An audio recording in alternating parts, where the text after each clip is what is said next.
10 नवंबर सोमवार की शाम दिल्ली में लाल किले के ठीक सामने एक कार के अंदर धमाका होता है। 12 लोगों की मौत हो गई, 20 से ज़्यादा जख्मी, इनमें से भी कुछ की हालत नाजुक है। इस देश में चलती कार में हुआ ये पहला आतंकवादी हमला है। इससे पहले कार ब्लास्ट तो हुए, लेकिन मूविंग कार, सड़क पर एक कार चल रही है और वो कार बारूद से भरी है और उस पर ये धमाका होता है। इससे पहले ऐसा कभी नहीं हुआ।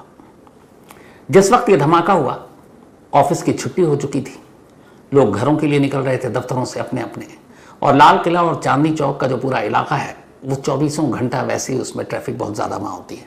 वहाँ ट्रैफिक चलती नहीं है, रेंगती है। तो जिस वक्त ये धमाका हुआ उस वक्त ट्रैफिक रेंग रही थी। जिस I-20 कार में ये धमाका हुआ उस कार के इर्द गिर्द तमाम कार, ई रिक्शा, बाकी सारी गाड़ियाँ भी थी, और इसी रेंगती हुई ट्रैफिक के बीच अचानक एक कार में धमाका होता है। जो आसपास सारी गाड़ियां बिल्कुल सट कर चल रही थी, कई गाड़ियों के परखच्चे उड़ गए, 12 बेगुनाह लोग मारे गए। अब सवाल यह कि चलती गाड़ी में इस देश में हुआ यह पहला आतंकवादी हमला, और आतंकवादियों ने यह तरीका क्यों चुना, इसके पीछे की कहानी क्या है, उस कार को चलाने वाला कौन था। तो इस पूरी कहानी की शुरुआत असल में 9 दिन पहले हुई। 10 दिसंबर को यह धमाका हुआ, लेकिन कहानी की शुरुआत 1 नवंबर को होती है। 1 नवंबर को जम्मू कश्मीर के कुछ हिस्से में जैश-ए-मोहम्मद, जिसका सरगना मौलाना मसूद अजहर है, जो पार्लियामेंट अटैक से लेकर जम्मू कश्मीर विधानसभा के हमले में भी शामिल रहा है, जिसे कांधार हाईजैकिंग के बाद छोड़ा गया था, तो उसी मौलाना मसूद अजहर के संगठन, आतंकवादी संगठन जैश-ए-मोहम्मद के कुछ पोस्टर कश्मीर घाटी में दीवारों पर चिपकाए गए। पुलिस खुफिया एजेंसियों की नजर पड़ी, उन्होंने तफ्तीश शुरू की, और 1 नवंबर को फिर एक नाम उनके सामने आया।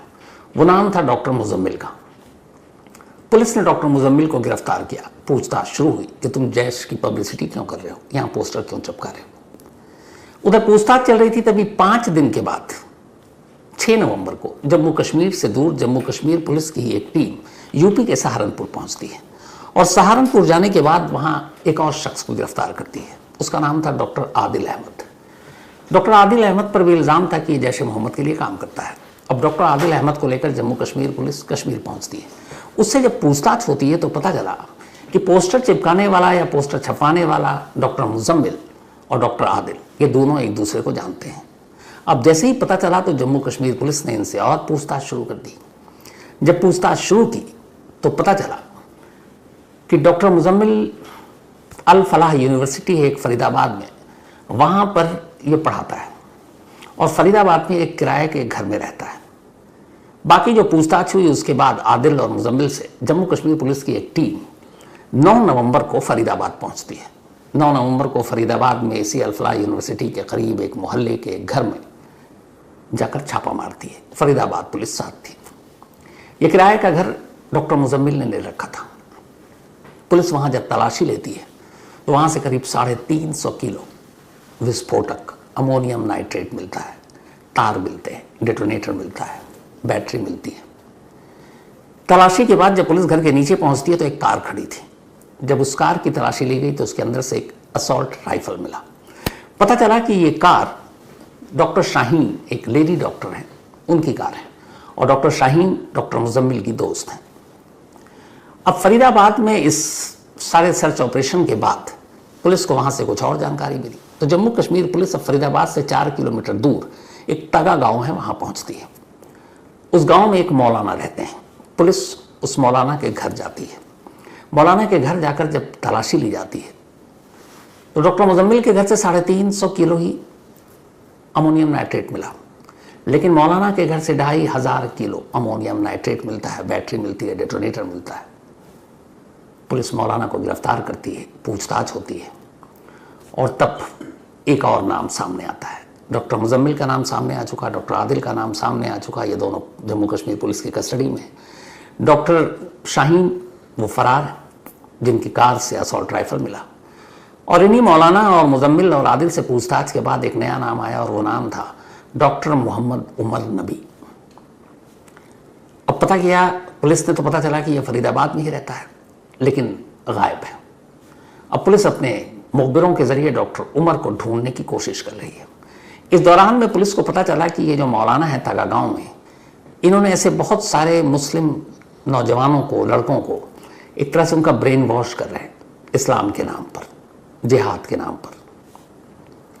फिर पता चला कि जो जैश है उसने करीब, ये 4 तो डॉक्टर थे, 2 और हैं, वो अभी फरार हैं, एक नया मॉड्यूल बनाया। ये टर्म मॉड्यूल जो होता है, ये किसी एक ऑपरेशन के लिए जैसे एक टीम बनाई जाती है, जैसे पुलिस होती है किसी केस को सुलझाने के लिए एक SIT बनाती है, स्पेशल इन्वेस्टिगेशन टीम, तो उनका काम उसी केस पे फोकस होता है। तो उसी तरीके से टेररिस्ट ऑर्गेनाइजेशन, आपने ये सुना होगा मॉड्यूल, तो एक मॉड्यूल बनाते हैं जिनको एक टास्क दिया जाता है और उस टास्क के लिए डेडिकेटेड कुछ लोग होते हैं, बस उनका वही काम है।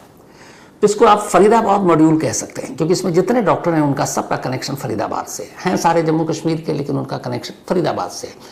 और फरीदाबाद में भी अल फलाह यूनिवर्सिटी से, क्योंकि डॉक्टर मुजम्मिल खुद वहाँ मेडिकल स्टूडेंट्स को पढ़ाया करता था।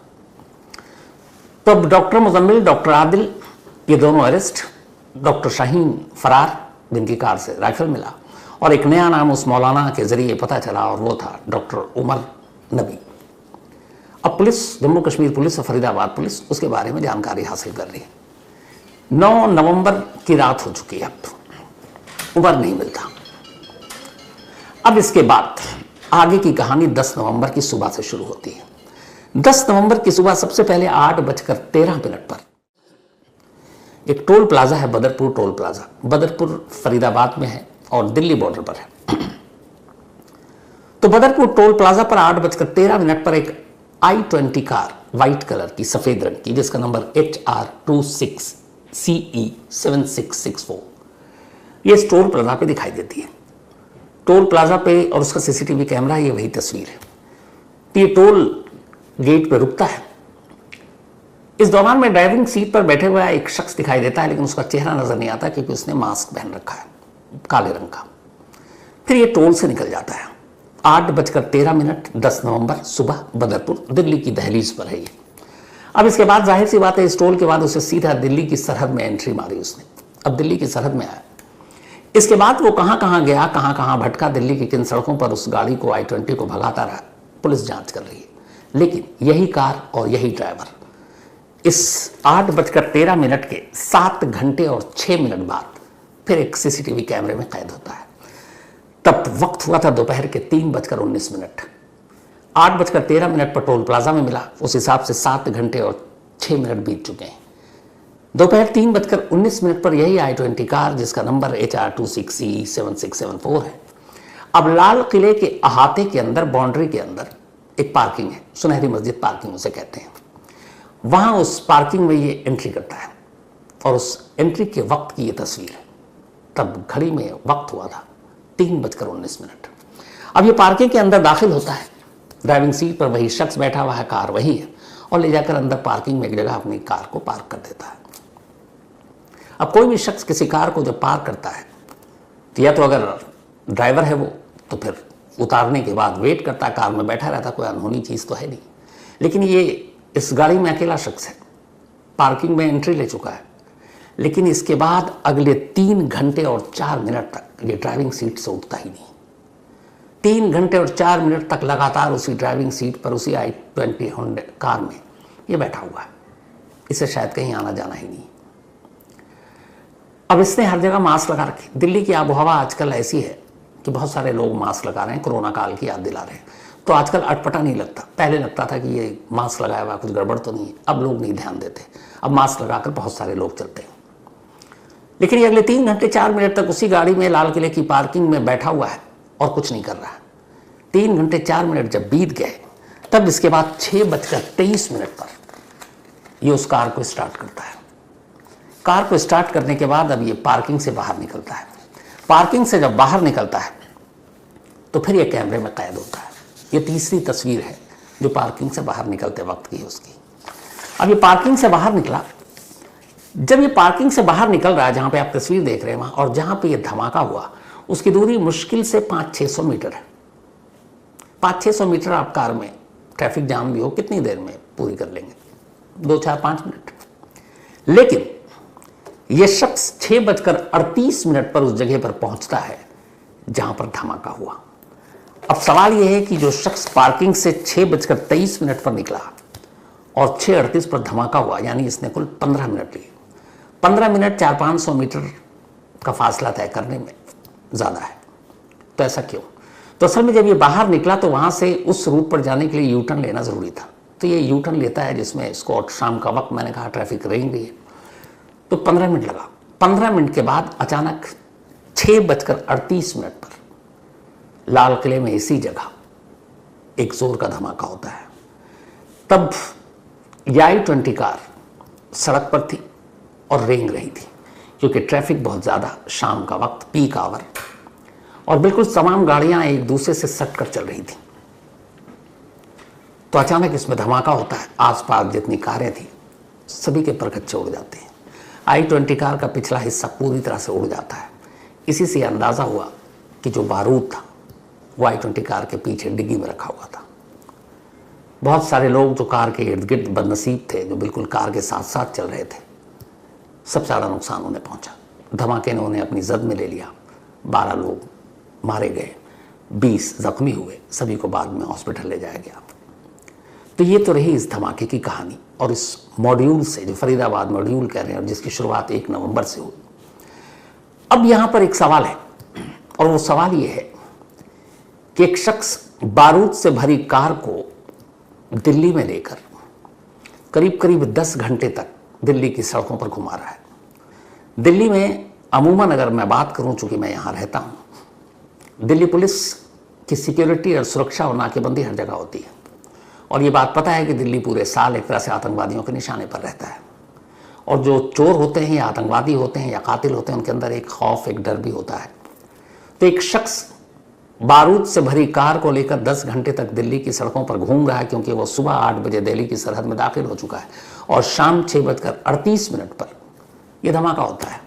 तो सवाल ये है कि इतनी देर तक वो कहाँ था और इतने घंटों तक वो दिल्ली की सड़कों पर क्या कर रहा था, और फिर उसने चलती कार में इस धमाके की क्यों सोची। तो इसको लेकर जो अब तक की तफ्तीश है, हालांकि केस अब NIA को सौंप दिया गया दिल्ली पुलिस से लेकर, लेकिन उसमें 3 थ्योरी सामने आई है। पहली थ्योरी यह है कि जब फरीदाबाद में 9 नवंबर को दबिश डाली गई और तब डॉक्टर उमर को पता चल गया कि उसके दोस्त पकड़े गए, घर पे छापा पड़ा, अमोनियम नाइट्रेट पुलिस ने बरामद कर लिया। और अब उसे पता था कि उसके बाद मौलाना तक पुलिस पहुंच गई, और मौलाना के बाद अब उसे यकीन हो गया कि पुलिस उस तक पहुंचेगी। तब वो कहीं और था। कार में ऑलरेडी बारूद भरा हुआ था, अमोनियम नाइट्रेट। उसने वो कार उठाई और लेकर निकल पड़ा। अब या तो उसे उस कार को कहीं ठिकाने लगाना था या कहीं और जाकर छुपाना था, जो इनका दूसरा हाइड आउट होता। लेकिन वो दिल्ली के अंदर दाखिल हो चुका है और उसे कुछ समझ नहीं आ रहा है। और फिर घूमते घूमते वो लाल किले की पार्किंग में पहुंचा। दूसरी थ्योरी यह है कि जो भी आतंकवादी संगठन होते हैं, आतंकवादी हमला होता है, उसमें हमेशा एक चीज़ ज़रूर होती है। आतंकवादी जब भी कोई ऐसी वारदात करते हैं, हमले को अंजाम देते हैं, तो उन्हें पब्लिसिटी चाहिए होता है, इंटरनेशनल पब्लिसिटी। उनकी जो आतंकवादी घटनाएं हैं उसको लेकर टीवी पर, अखबारों में बड़ी बड़ी हेडलाइंस हों, खबरें हों, दिल्ली धमाके से दहली और इतने लोग मारे गए। तो उनका मकसद सिर्फ नुकसान पहुंचाना नहीं, बल्कि सुर्खियां बटोरना भी होता है, ताकि उनके संगठन का नाम हो। ये बहुत पुराना पैटर्न है। तो बहुत मुमकिन है कि फिर डॉक्टर उमर लाल किले इसीलिए पहुंचा क्योंकि उसे मालूम है कि अगर लाल किले पर ले जाकर वो इस गाड़ी के साथ धमाका करता है तो फिर इंटरनेशनली इसकी पब्लिसिटी बहुत ज़्यादा होगी। तो पहुंचा। अब वहां पहुंच तो गया, कार को पार्किंग में पार्क भी कर दी, लेकिन अमूमन पार्किंग में सिर्फ गाड़ियां होती हैं, लोग तो होते नहीं हैं। लोग कार पार्क करते हैं, चले जाते हैं, ज़्यादा से ज़्यादा 2-4 स्टाफ, 2-4 लोग खड़े होंगे। तब लाल किले के अहाते में तो है पार्किंग, उसने गाड़ी वहीं पार्क भी कर रखी है। लेकिन अगर धमाका कर देता है तो इंसानी जान का नुकसान नहीं होगा, गाड़ियां सब तहस नहस हो जाएंगी, पर लोगों का नुकसान कम होगा। और जब लोगों का नुकसान कम होगा, सिर्फ गाड़ियां ही चपेट में आएंगी, तो फिर पब्लिसिटी उस लेवल की नहीं होगी। तो दिल्ली पुलिस के जो सोर्सेज हैं जिनसे मेरी बात हुई वो यही है कि 3 घंटे 4 मिनट तक वो उस पार्किंग में बैठ कर यही सोचता रहा कि क्या लाल किले के अहाते में इसको ब्लास्ट कर दें, पर फिर उसे ख्याल आया कि इससे लोग तो ज़्यादा मरेंगे नहीं। और दूसरा ये कि फिर ये वो बैठा हुआ अपने आका के हुक्म का इंतज़ार कर रहा था कि अगला स्टेप क्या है। और फिर उसे शाम को वो अगला आदेश मिला, हुक्म मिला, और वो वहाँ से कार लेकर बाहर निकल गया। और बाहर निकलने के बाद 400-500 मीटर दूर चलती कार में धमाका हो गया। अब चलती कार की थ्योरी क्या होगी?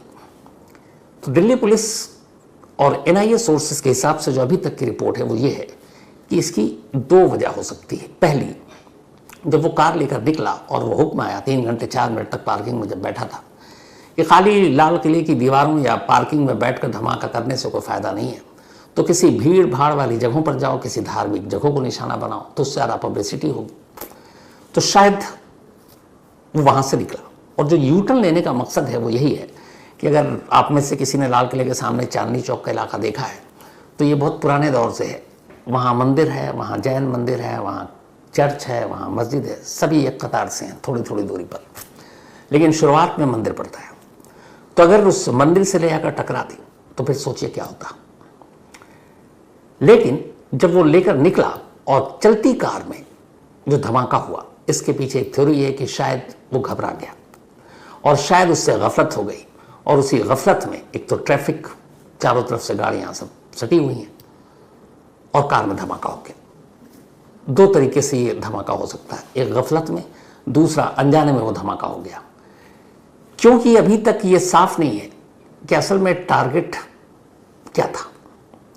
जो बाकी साथी हैं वो पकड़े जाएंगे तो पता चलेगा, लेकिन चलती कार में इससे पहले कभी कोई हिस्ट्री रहा नहीं, और चलती कार में आसपास बेशक गाड़ियां हों, लेकिन आप किसी भीड़ भाड़ वाली जगहों पर, किसी मार्केट में, किसी इमारत से ले जाकर अब उसी बारूद भरी कार को टकरा देते हैं, तो फिर तबाही और बर्बादी का मंजर और आलम कुछ अलग ही होता।